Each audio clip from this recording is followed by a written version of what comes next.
Good morning everyone. हम एक lecture ले चुके हैं जॉर्ज पंचम की नाक कृतिका पार्ट 2 जॉर्ज पंचम की नाक। एक लेक्चर हम ले चुके बेटे। उसमें बताया था जॉर्ज पंचम एक अंग्रेज अधिकारी था और नाक इज्जत का प्रतीक मानी गई है। कमलेश्वर जी लेखक है। इसमें बेटा 6 मुख्य पॉइंट होंगे। पूरे चैप्टर में मुख्य पॉइंट हमारे सिर्फ 6 ही बनेंगे। रानी एलिजाबेथ का भारत आगमन, नई दिल्ली में जॉर्ज पंचम की नाक की समस्या, एक कमेटी का गठन और मूर्तिकार द्वारा किए जाने वाले प्रयास, मूर्ति पर जीवित व्यक्ति की नाक लगाने का विचार और समाचार पत्रों की भूमिका। पूरा चैप्टर इन 6 पॉइंट पे चलेगा बेटे। रानी एलिजाबेथ द्वितीय का भारत आगमन। सबसे पहले बेटा इसका जो सारांश चलेगा वो यही रहेगा कि रानी एलिजाबेथ द्वितीय भारत नेपाल के शाही दौरे पर आने वाली थी और दौरे पर आने वाली थी तो उनके बावर्ची से लेकर कुत्तों तक की सभी की चर्चा अखबार के प्रत्येक पन्ने पर छपी हुई थी। वो क्या खाएंगी, वो क्या पहनेंगी, वो कौन सी पोशाक पहन के आएंगी, ये सब भारत आगमन की तैयारियों में रानी एलिजाबेथ के बारे में बताया गया है।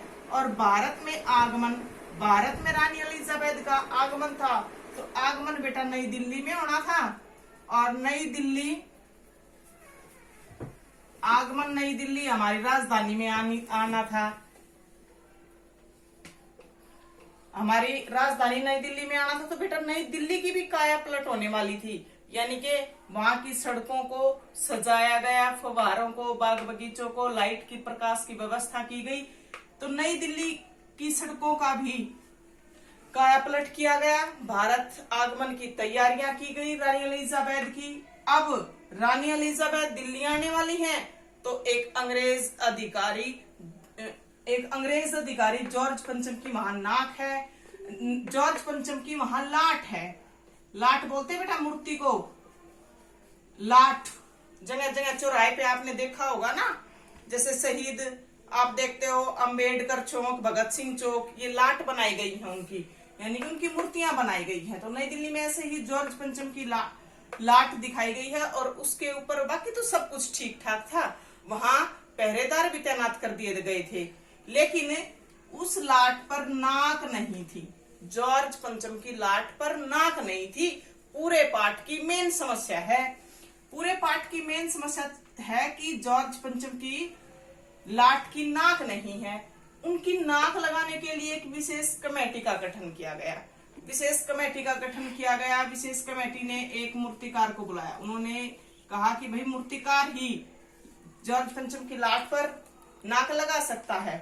अब मूर्तिकार ने भी खूब प्रयास किए। मूर्तिकार भी अपने द्वारा खूब प्रयास करता है। अब प्रयास करता तो बेटा वो कहता है कि सबसे पहले मुझे ये बताया जाए जो ये लाट बनाई गई है ये कौन से संगमरमर की, किन संगमरमर के पत्थरों का निर्माण हुआ है इसमें। उसके लिए एक कलरक यानी कि सरकारी अधिकारी, एक कलरक को बुलाया गया। कलरक को काम सौंपा गया कि अगली सुबह तक, एक रात के बाद अगली सुबह तक हमें ये पता चलना चाहिए कि जॉर्ज पंचम की लाट किस संगमरमर के पत्थरों से बनी हुई है। लेकिन अक्सर सरकारी अधिकारी अपने काम की टाल मटोल करते हुए दिखाई देते हैं। तो यहाँ कलरक भी कह देता है कि वो फाइलें गुम हो चुकी हैं जिनमें जॉर्ज पंचम की संगमरमरों का जिक्र किया गया था। तो आखिर में ये फाइलें गुम हो गई कलरक की। उसके बाद कहा गया मीटिंग में कि मूर्तिकार स्वयं ही प्रयास करेगा। तो मूर्तिकार बेटे अलग अलग पहाड़ी देशों में गया, खाड़ी देशों में गया, राजस्थान में गया, जहां जहां संगमरमर का निर्माण होता था वहां सब जगह गया और मूर्तिकार ने अनेक जगह इस पत्थर को खोजा। लेकिन जॉर्ज पंचम की लाट जिस संगमरमर से बनी हुई थी वह पत्थर कहीं नहीं मिला। अंत में फैसला किया गया कि किसी जीवित व्यक्ति की नाक लगता। प्रयास किया गया, संगमरमर को खोजा गया। इसी बीच फिर इनकी कमेटी के मन में और मूर्तिकार के मन में एक विचार आया, क्यों न हमारे शहीद नेताओं की मूर्तियों को खोजा जाए। उसके अंदर हमारे मद्रास, चेन्नई, बॉम्बे, इन सब का जिक्र आया बेटे। आप पढ़ोगे तो जैसे दादा भाई नौरोजी बॉम्बे से थे, लाला लाजपत राय पंजाब से थे, ऐसे ही इन सभी को, राजा राममोहन राय, सुभाष चंद्र बोस, गुरु रविंद्रनाथ टैगोर, चंद्रशेखर आजाद, मोतीलाल नेहरू, मदन लाल मालवीय, सरदार वल्लभ भाई पटेल, इन सब की लाटों के नाक का नाप लिया गया, लेकिन इन सब की नाक जॉर्ज पंचम की नाक से बड़ी थी। अंत में बिहार के सचिवालय 1942 में शहीद हुए बच्चों, बिहार में शहीद हुए बच्चों की नाक का भी नाप लिया गया, लेकिन हमारे देश में 1942 में बिहार सचिवालय में शहीद हुए छोटे बच्चों की नाक भी जॉर्ज पंचम की नाक से बड़ी नाक थी। अंत में मूर्ति पर जीवित व्यक्ति की नाक लगाने का जिक्र किया गया है। उस दिन जब जीवित मूर्ति की नाक लगाने का जिक्र किया गया तो अंदर ही अंदर, यानी कि अधिकारियों के अंदर ही अंदर मूर्ति को कब जिंदा नाक लगा दी गई, इस बात को कोई नहीं जानता। सब तैयारियां अंदर ही अंदर चल रही थी। रानी के आने का दिन नजदीक आता जा रहा था और आखिर एक दिन पहले जॉर्ज पंचम की नाक लग गई। अब वो कैसे लग गई आप जब रीड करेंगे। समाचार पत्रों की भूमिका लास्ट में बताई गई बेटा। समाचार पत्रों की भूमिका, समाचार पत्र नाक लगने के अगले दिन सभी समाचार पत्र व मीडिया की पत्रकारिता को खामोश यानी कि चुप दिखाया गया है।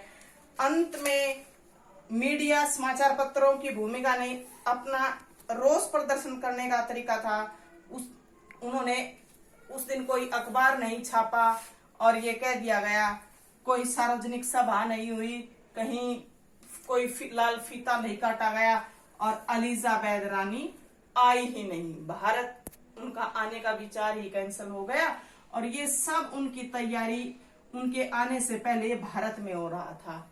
बेटा इंपॉर्टेंट चैप्टर है, भारत आगमन करोगे। भारत आगमन में नई दिल्ली की काया पलट के लिए क्या क्या किया गया, फव्वारे चलाए गए, लाइट रोशनी का प्रबंध किया गया, गलियों को साफ किया गया, ये बताओगे। नाक की समस्या थी तो एक कमेटी का गठन किया गया, मूर्तिकार द्वारा किए जाने वाले प्रयास, इस क्वेश्चन को अच्छे से याद करोगे। हमारे स्वतंत्रता सेनानी और 1942 में बिहार सचिवालय में शहीदी नेताओं के बच्चे, ये भी उन बच्चों की नाक भी जॉर्ज पंचम की नाक से बड़ी थी। उसके बाद क्वेश्चन बनेगा बेटा समाचार पत्रों की भूमिका पर एक लेख लिखिए। समाचार पत्र का उस दिन कोई भी चित्र क्यों नहीं छपा था। समाचार पत्रों में उस दिन रानी एलिजाबेथ से लेकर कोई भी चित्र क्यों नहीं छपा था। थैंक यू बेटे, यही अपना चैप्टर है और नेक्स्ट डे कल मैं इसके क्वेश्चन आंसर आपके पास